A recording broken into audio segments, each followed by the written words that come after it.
Quel cerveau fêlé pour cette femme. Vous choisissez bien vos amis. C'est vous qui avez voulu qu'elle montât.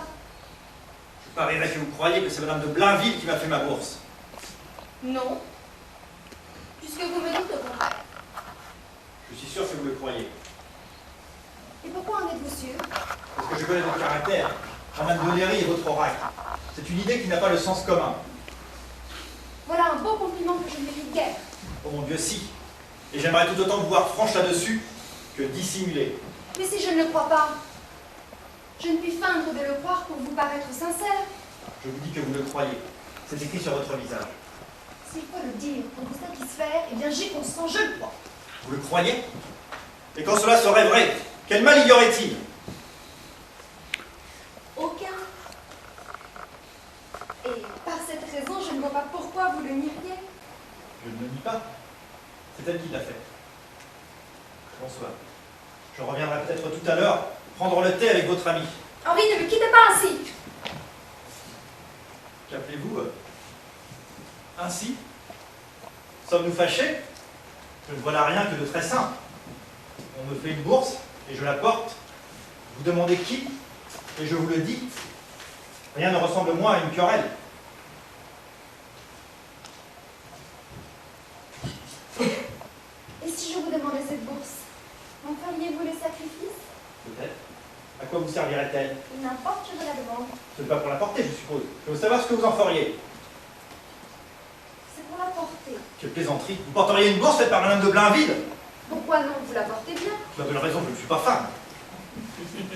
Eh bien, si je ne m'en sers pas, je l'achèterai au feu. Voilà. Vous voilà donc enfin sincère. Eh bien, très sincèrement, moi aussi, je la garderai, si vous le permettez. Vous en êtes libre, assurément. Mais je vous avoue qu'il est cruel de penser que tout le monde sait qui vous l'a fait et que vous allez la montrer partout. La montrer. Ne dirait-on pas que cette bourse est un trophée? Écoutez-moi, je vous en prie, laissez-moi votre nom. M'aimez-vous, Henri? Répondez. Je vous aime et je vous écoute. Je vous jure que je ne suis pas jalouse. Si vous me donniez cette bourse de bonne amitié, je vous remercierai de tout mon cœur. C'est un petit échange que je vous propose. Et je crois, j'espère du moins que vous ne trouverez pas que vous y perdez. Voyons votre échange. Qu'est-ce que c'est? Je vais vous le dire si vous y tenez, mais si vous me donniez la bourse par avance sur parole, vous me rendriez bien heureuse. Je ne donne rien sur parole. Voyons, Henri, je vous en prie. Non. Alors je t'en supplie, à genoux. Allons, levez-vous, Mathilde. Je vous en conjure à mon tour. Vous savez que je n'aime pas ces manières-là. Je ne peux souffrir qu'on s'abaisse et je le comprends moins ici que jamais. C'est trop insister sur un enfantillage. Si vous l'exigiez sérieusement, je jetterais moi-même cette bourse au feu et je n'aurais que faire d'échange pour cela. Ah non. Levez-vous, Mathilde. Et non parlons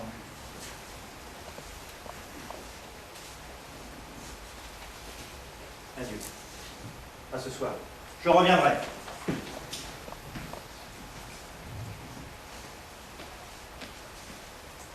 Puisque ce n'est pas celle-là, ce sera donc l'autre que je brûlerai.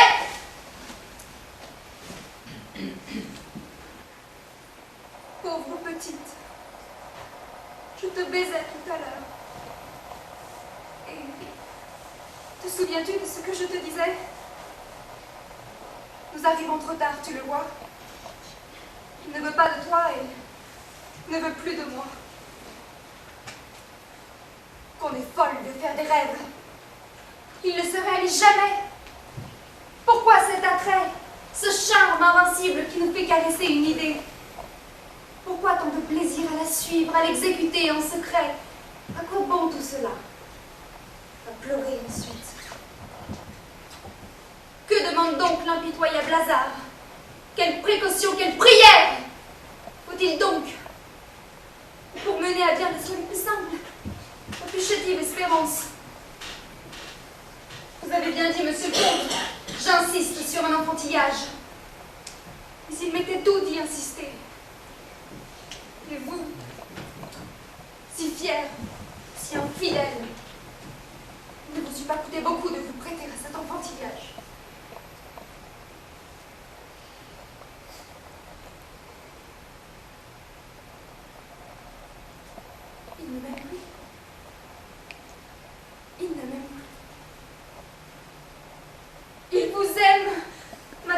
Théodule!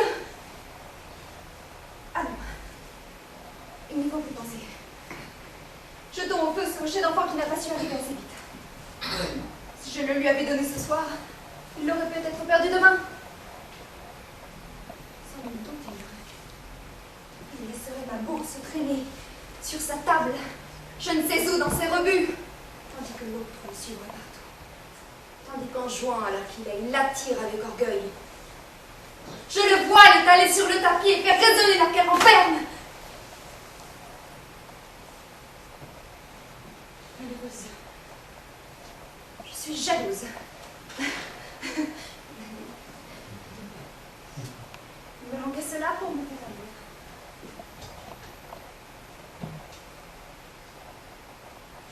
Non!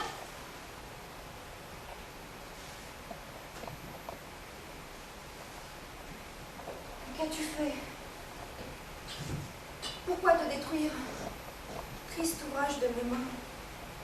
Il n'y a pas de ta faute. Tu attendais. Tu espérais aussi. Tes fraîches couleurs n'ont point pâli durant cet entretien cruel. Tu me plais. Je sens que je t'aime. Dans ce petit réseau fragile, il y a 15 jours de mai. Ah non, non. La main qui t'a faite ne te tuera pas. Je vais te conserver. Je vais t'achever. Tu seras pour moi une relique. Et je te porterai sur mon cœur. Tu m'y feras en même temps du bien et du mal.